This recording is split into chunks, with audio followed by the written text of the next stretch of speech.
2026 is here, and that means that your BC assessment just came out. But here's the problem: most people think it tells them what their home is worth. It doesn't.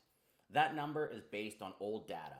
It doesn't see inside your home, it's often months behind the market. So today I want to break down what BC assessment actually measures, why it's usually misunderstood, and how to tell if your number even matters. Every January, I end up having the same conversations. My assessments went down, my neighbors went up. Should I be worried?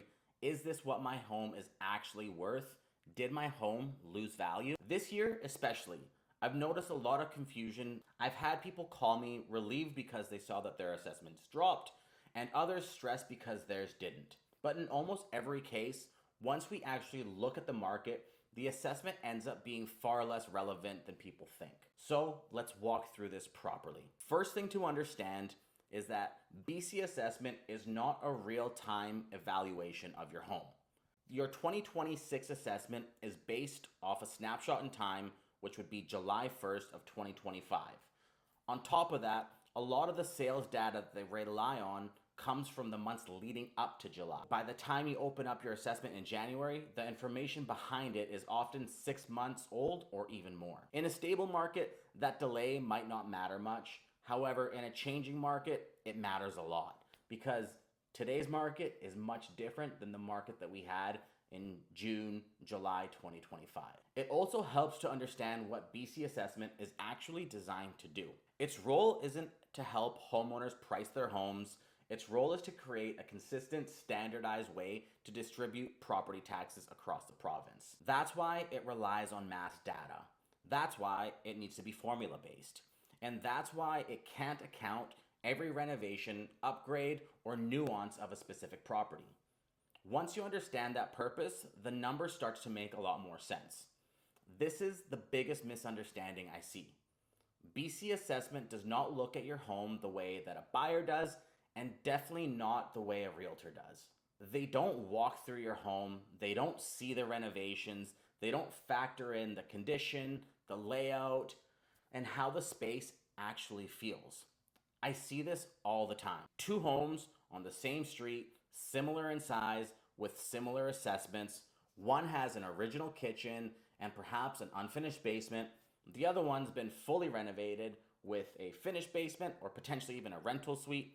On the open market, those homes aren't even close in value, but on BC assessment, they can look almost identical. That's the limitation of a mass appraisal system. So, what are they actually looking at?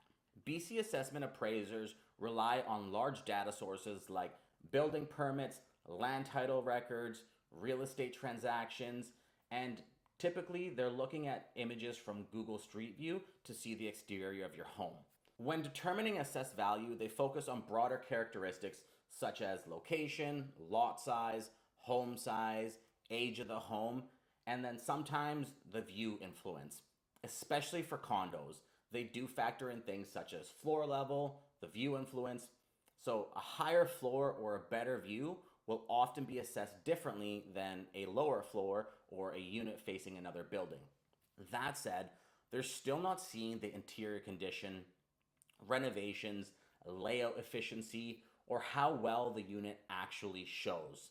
They're modeling value at scale.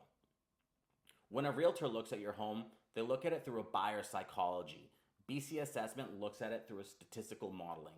Two very different lenses. So for example, if somebody was to call me today because they want to list their home and they want a price, I would never just give them a price point based on what the sales data shows on the MLS. Part one is always walking through the home. I want to know if they've done any renovations recently. How does the house feel as you walk through it? What's the condition of the home? There's so many factors to pricing a home that go beyond just the online statistics. So I want to add some real world context here.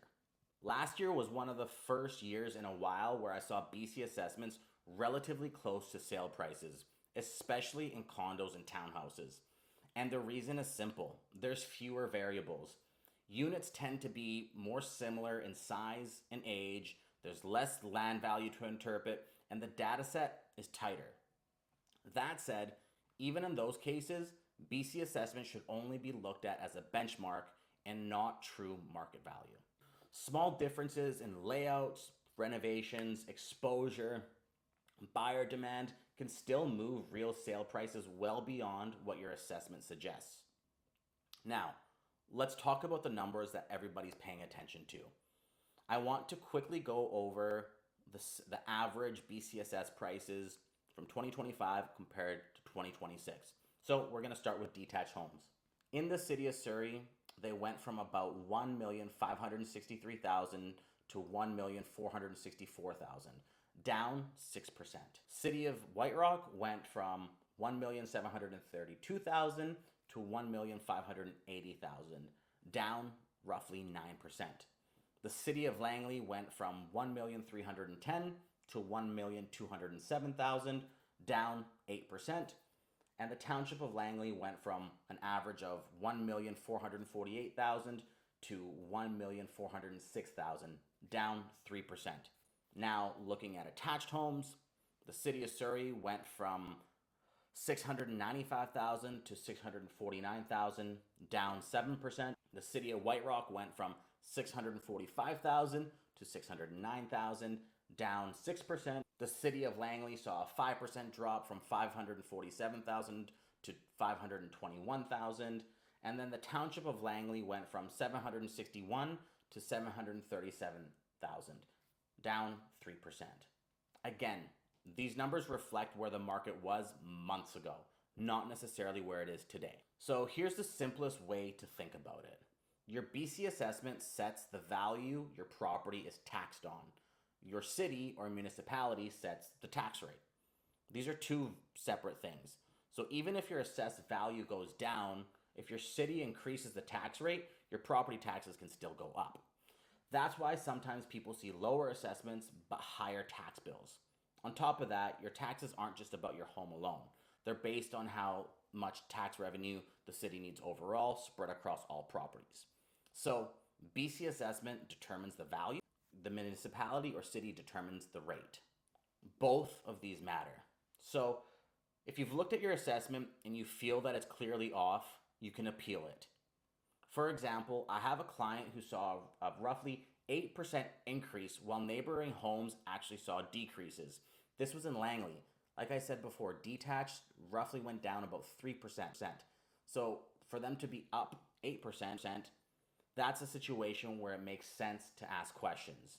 And the first step for them is speaking directly to BC Assessment to understand how they arrived at that value. If after that you're still concerned, you can submit a notice of complaint for an independent review, and that deadline to appeal is February 2nd. It's not something everyone has to do, but in certain cases, it's worth looking into. What I would avoid doing is making big decisions based on the BC assessment number alone. Don't panic sell because your BC assessment had dropped, and don't overprice your home if you're bringing it to market because your assessment came in high, and don't assume it reflects today's demand. Use it as what it's meant for, a benchmark, a reference point. Nothing more. The biggest takeaway is simple. BC assessment is a tax tool.